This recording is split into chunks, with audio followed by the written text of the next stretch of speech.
M news కి స్వాగతం. నా పేరు శాలిని. తూర్పు గోదావరి జిల్లా ఉండ్రాజవరం మండలం వెలివెన్ను శశి విద్యా సంస్థలో విద్యార్థులు ఈ రోజు వెలువడిన నీట్ పరీక్ష ఫలితాల్లో ఓపెన్ కేటగిరీలో శశి వెలివెన్ను ఆల్ ఇండియా 12వ ర్యాంకు స్టేట్లో ఫస్ట్ ర్యాంక్ సాధించారు.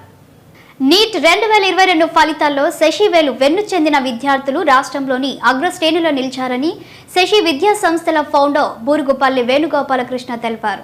ఈ సందర్భంగా జరిగిన అభినందన సభలో శశి విద్యా సంస్థల చైర్మన్ బూరుగుపల్లి రవికుమార్ మాట్లాడుతూ ఎండిఎస్ కీర్తి తేజ ఓపెన్ కేటగిరీలో ఆల్ ఇండియా 12వ ర్యాంకు 720 మార్కులు గాను 710 మార్కులు సాధించారని, వివిధ కేటగిరీలో ఎం అంజలి ప్రియా ఆల్ ఇండియా 89 ర్యాంక్, అదేవిధంగా 1000 లోపు 13 ర్యాంకులు, 2000 లోపు 24 ర్యాంకులు, 3000 లోపు 33 ర్యాంకులు, 4000 లోపు 44 ర్యాంకులు, 5000 లోపు 50 ర్యాంకులు సాధించారని ఆయన తెలిపారు.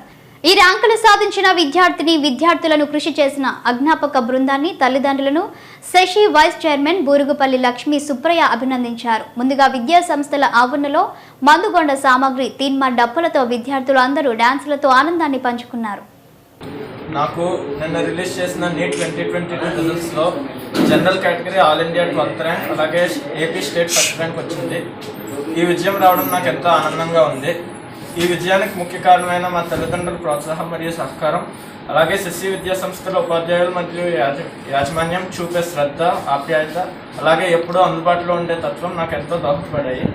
ఇలాగే భవిష్యత్తులో నేను డాక్టర్ అయ్యి సమాజ సేవ చేయాలని నా ఆశ. ఈ విజయం రావడం నాకు ఎంతో ఆనందంగా ఉంది. ఈ విజయానికి ముఖ్య కారణమైన మా తల్లిదండ్రుల ప్రోత్సాహం మరియు సహకారం, అలాగే శశి విద్యా సంస్థల ఉపాధ్యాయులు మరియు యాజమాన్యం చూపే శ్రద్ధ, ఆప్యాయత, అలాగే ఎప్పుడూ అందుబాటులో ఉండే తత్వం నాకు ఎంతో దోహదపడ్డాయి.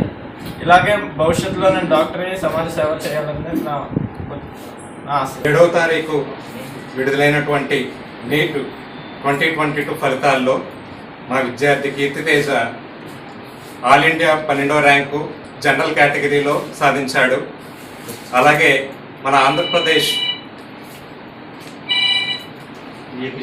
ఏపీ స్టేట్ మొదటి ర్యాంకు సాధించాడు. ఈ విజయానికి కారణమైనటువంటి తల్లిదండ్రులకు, ఎంతో కృషి